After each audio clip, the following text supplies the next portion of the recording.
The Chiefs are dethroned as the Eagles knocked them off. What was it, 40-22? Yeah. 40-22 was your final. Jalen Hurts becomes your Super Bowl MVP, and the Eagles are back on top of the football world. Elijah, just what were your thoughts from this game and what we saw? The Eagles dominated from the jump. You ever heard that saying that, they're going to beat you like your mama stole something?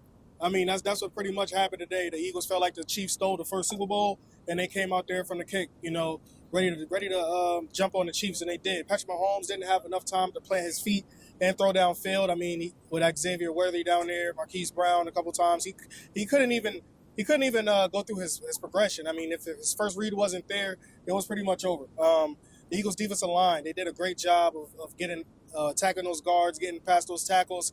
And on defense, on offense, did a great job of just playing their game. I know after going up, 24-0 in the first half, after that, they just had to play their game, which they are a top-tier run team. Yeah. So they did a great job of, just keep controlling the clock and making sure that, they possess this win and go ahead and make sure that the Chiefs didn't get their three-peat. No doubt about it, man. And we said it in the previous episode of what was it that the Eagles needed to do in order to win this game. And I said they had to get 15 off of his spot. They did that a bunch, getting 6 sacks on the night. Josh Sweat, I think, had 2 at halftime. They just made him uncomfortable. And when you can do that to a quarterback, I don't care who he is. If he is uncomfortable back there and he cannot go through his reads and progressions, it makes it extremely hard for the offense to flow. That's why the Chiefs couldn't get anything going. Obviously, they scored some points there in garbage time, but no one cares about that at that point. Like, we were sitting in the media workroom and we were saying, like, was the way Patrick Mahomes played like one of the worst performances we've seen as a quarterback? And at the time that we said it in the third quarter, it was. I think his QB rating was like a 50-something. I don't know exactly what it was that he finished with his QB rating, but I know that he eclipsed 200 yards there in the garbage time.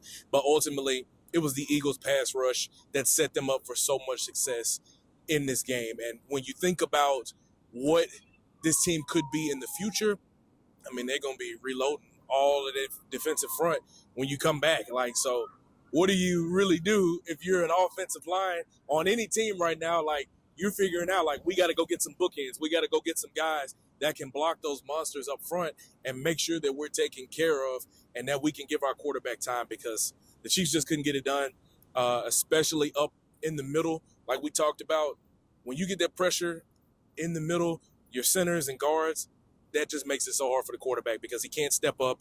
He has to either spin out or step out of the pocket. When that happens, the tackles eat, the ends eat, everybody eats up front, and that's exactly what it was. Vic Fangio called a great scheme, but he didn't have to do a whole lot because his D-line was the one that was getting there with pressure up front. Thank you so much for watching this clip of the Fitz Take podcast. Be sure to like this video and also subscribe to the YouTube channel. And also follow me and Elijah on our social media platforms. They will be linked down in the description. And remember, every episode of the Fitz Take podcast will air right here on the YouTube channel every Monday at 2 p.m. Thank you so much for watching, and we'll see you next time.